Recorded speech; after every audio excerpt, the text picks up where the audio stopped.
Bah, Serge Beno, on est avec toi. Merci d'avoir accepté de venir dans la salle de presse. Bah, c'est moi qui vous remercie. Ouais. Et là, tout à l'heure, tu viens de faire ta prestation. Avant tout, j'aimerais savoir la Nuit du Mali, ce que ça représente pour toi en tant qu'artiste. Bah, pour moi, c'est une grosse plateforme qui permet à nous les artistes de pouvoir s'exprimer. Et je voudrais justement profiter de votre micro pour féliciter Lawala et toute son équipe parce que ça a été très fort. Et je les félicite vraiment. Ouais. On sait qu'aujourd'hui, tu fais partie des poids lourds de la musique urbaine en Côte d'Ivoire. Et il n'y a pas très longtemps, on a perdu notre propre frère DJ Arafat. Et aujourd'hui, tu lui as rendu hommage. Qu'est-ce que ça a changé dans le paysage musical urbain en Côte d'Ivoire, la perte du frère DJ Arafat? Difficile à exprimer. Je pense que la mort de DJ Arafat a laissé un gros vide dans le coupé-décalé, dans l'industrie musicale même ivoirienne en général. Mais bon, comme on dit, tout ce que Dieu fait est bon.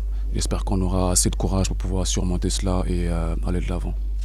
Est-ce que les artistes, vous êtes tous jeunes, à peu près de la même génération, est-ce que vous avez pris conscience finalement avec ce décès brutal-là, que les choses peuvent s'emballer très vite et qu'il faut arrêter les guéguerres, il faut plutôt parler de collaboration pour faire gagner plus l'industrie du divertissement ivoirien? Bah, de toute façon, tout le monde meurt brutalement, champion. Donc, c'est pas la mort de DJ Arafat, c'est pas quelque chose de nouveau. Il y a plusieurs personnes qui sont mortes de cette façon. Donc, je pense qu'on est assez grand. Chacun pourra en tirer les leçons et préparer son avenir. Voilà. Et quel message vous avez aujourd'hui? Parce que la jeunesse ivoirienne, elle vous suit beaucoup, et au-delà même la jeunesse africaine, francophone, elle vous suit beaucoup. Et quel message vous avez à l'endroit de cette jeunesse-là, qui est des fois perdue, qui des fois manque de repères, manque de références? Quel message, toi, en tant que modèle pour eux, tu pourrais leur adresser? Bah, c'est un message de paix d'abord, de solidarité, et puis les encourager à aimer le travail qu'ils font. Voilà, il faut, comme on dit toujours, c'est le travail qui paye. Il faut se donner à fond dans le boulot pour pouvoir demain être quelqu'un. Voilà. Zota, je t'ai blagué quand je t'ai dit que tu ne vas pas parler. Juste une question. Moi, je ne sais pas danser. À mon âge, qu'est-ce qu'on peut faire pour moi?